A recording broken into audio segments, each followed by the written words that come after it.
Hello students, we are doing surface chemistry chapter in which today's our topic is purification of colloid. In last lecture we have discussed about preparation of colloid and today we will discuss about purification of colloid, how colloids can be purified. Okay तो जब हमने preparation पढ़ा था collides का तो हमने ये देखा था कि हमने क्या किया था कि कोलाइड्स फॉर्म करने के लिए इलेक्ट्रोलाइट स्मॉल अमाउंट में ऐड किया था। ध्यान रखना, इलेक्ट्रोलाइट स्मॉल अमाउंट में ऐड किया था, ठीक है, तो हमारा कोलाइड्स फॉर्म हुए थे। लेकिन अगर हम इलेक्ट्रोलाइट को ज़्यादा अमाउंट में डाल देते तो वो क्या कर देता है, कोगुलेट फॉर्म कर देता है ना। कोलाइड्स की जगह क्या बना देता, कोगुलेशन, कोगुलेट कर देता। कोगुलेट मतलब क्या होता है, थक्का जम जाना, है ना। तो एक थक्का जम जाता है, ठीक है। इसमें क्या होता है, dispersion phase will aggregate and separate from dispersion medium. इसमें क्या हो जाता है, एक डिस्पर्शन फेज जो रहता है वो इकट्ठा हो जाता है और डिस्पर्शन मीडियम से क्या हो जाता है, सेपरेट हो जाता है, ठीक है। इसीलिए हम क्या करते हैं, प्यूरिफाई करते हैं कोलाइड्स को। देखो, the process in which the electrolytes और unwanted particles are removed from the colloid is called purification of colloid, है ना। ऐसी प्रोसेस जिसमें से इलेक्ट्रोलाइट या अनवांटेड पार्टिकल्स हम रिमूव करते हैं, है ना। कोलाइड से इलेक्ट्रोलाइट या अनवांटेड पार्टिकल्स को रिमूव करने की जो प्रोसेस होती है वही क्या कहलाती है, प्यूरिफिकेशन ऑफ कोलाइड। ओके, तो इसमें सबसे पहली प्यूरिफिकेशन प्रोसेस है डायलिसिस। तो डायलिसिस आपने पढ़ा है किडनी के बारे में भी, है ना। डायलिसिस क्या, किडनी अपने बॉडी में क्या ये ब्लड को प्यूरिफाई करने का ही काम करती है ना। तो वैसे ही डायलिसिस भी क्या करता है, कोलाइड, डायलिसिस हम कोलाइड्स को क्या करते हैं, प्यूरिफाई करते। तो कोलाइड्स जो है वो डिफ्यूजन की प्रोसेस पे वर्क करता है ना।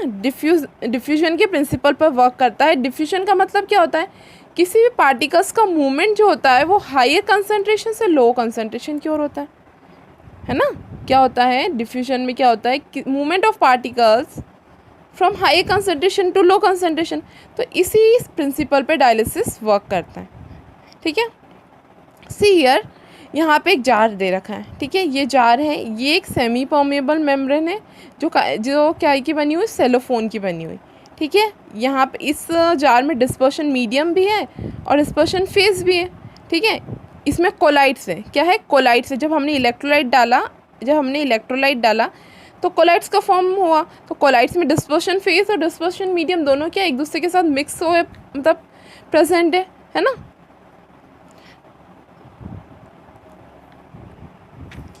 तो देखो, इसमें इलेक्ट्रोलाइट ज़्यादा अमाउंट में प्रेजेंट है।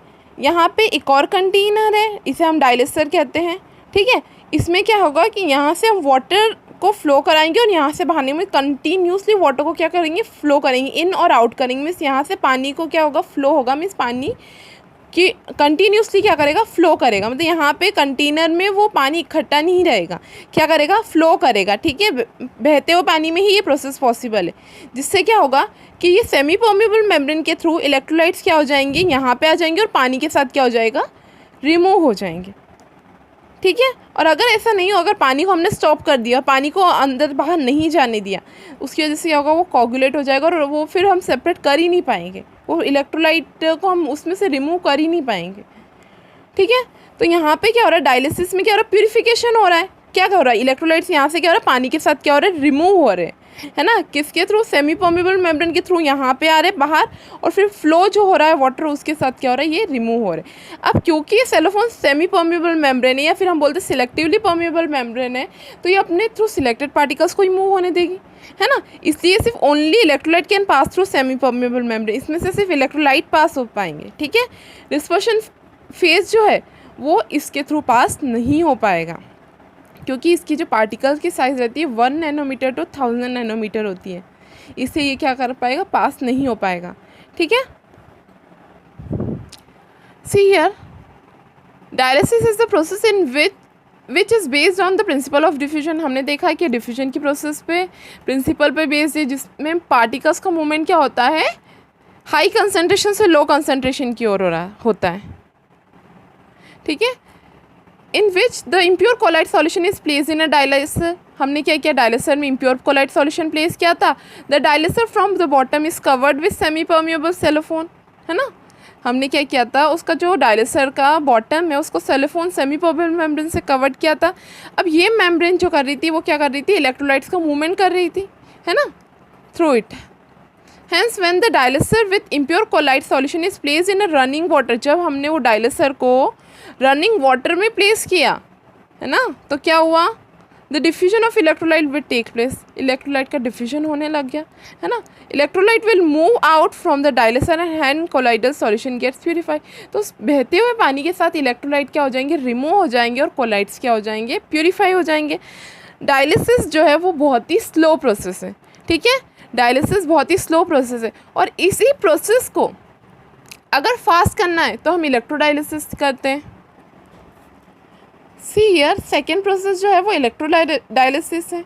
इसमें भी वही है, डायलिसर है जिसके अंदर कोलाइड्स प्रेजेंट है, dispersion phase, dispersion medium present है, इलेक्ट्रोलाइट प्रेजेंट है, ठीक है, वाटर इन हो रहा है, यहाँ से आउट हो रहा है ना, पानी बह रहा है ना, फ्लोइंग वाटर है, तो यहाँ से अंदर जा रहा है, यहाँ से बाहर हो रहा है। लेकिन डायलिसिस की प्रोसेस बहुत ही स्लो है, ठीक है, तो अब कब तक कितना हम इंतज़ार करेंगे उसको प्यूरीफाई होने के लिए, इसलिए हम क्या करते हैं, इलेक्ट्रोडायलिसिस जो प्रोसेस है इसको फास्ट कर देती। कैसे फास्ट कर देती है कि यहाँ पे क्या किया, पॉजिटिव और नेगेटिव टर्मिनल्स ऐड कर दिए गए, ठीक है, जिससे हम इलेक्ट्रिसिटी पास कराएंगे, तो उससे क्या हो जाएगा, डायलिसिस की प्रोसेस जो हो जाएगी वो क्या हो जाएगी, फास्ट हो जाएगी।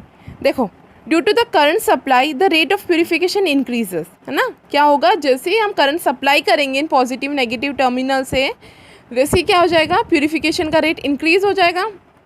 Because negative terminal of battery will attract cation, क्योंकि इनमें से क्या होगा कि नेगेटिव टर्मिनल क्या करेगा, कैटाइन को अपनी तरफ अट्रैक्ट करेगा, और पॉजिटिव क्या करेगा, एनाइन को अट्रैक्ट करेगा, जिसकी वजह से रेट ऑफ प्यूरिफिकेशन क्या हो जाएगा, इंक्रीज हो जाएगा। तो डायलिसिस की इलेक्ट्रोडायलिसिस की जो प्रोसेस है वो डायलिसिस के जैसी ही है, लेकिन सिर्फ इसमें इसको फास्ट करने के लिए हम क्या कर रहे हैं, इलेक्ट्रिक करंट फ्लो कर रहे हैं। नेक्स्ट इज अल्ट्रा फिल्ट्रेशन, ठीक है, अल्ट्रा फिल्ट्रेशन की प्रोसेस, इसमें क्या करते हैं, हम फिल्टर करते हैं। आपको सब होता है फिल्टर कैसे होता है, एक फ़िल्टर पेपर की मदद से हम क्या करते हैं, उसको किसी भी सब्सटेंस को फ़िल्टर कर लेते हैं, छान लेते हैं, है ना, यही करते हैं ना। तो इसमें अल्ट्रा फिल्ट्रेशन में क्या यूज़ करते हैं हम, ultra filter paper.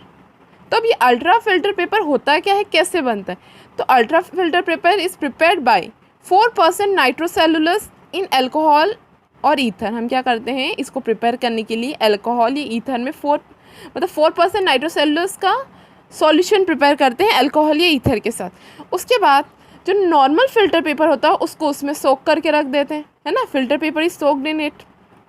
After that and this soaked filter paper is treated with formaldehyde so that it gets harden. फिर ये जो हमने 4% नाइट्रोसेलुलोज सॉल्यूशन में जो फ़िल्टर पेपर सोक किया था, उसको क्या करते हैं, फॉर्मल्डिहाइड के साथ ट्रीट करते हैं, जिसकी वजह से क्या हो जाता है, वो हार्ड हो जाता है, और वो हार्डन जो फिल्टर पेपर रहता है वही क्या कहलाता है, अल्ट्रा फिल्टर पेपर, ठीक है।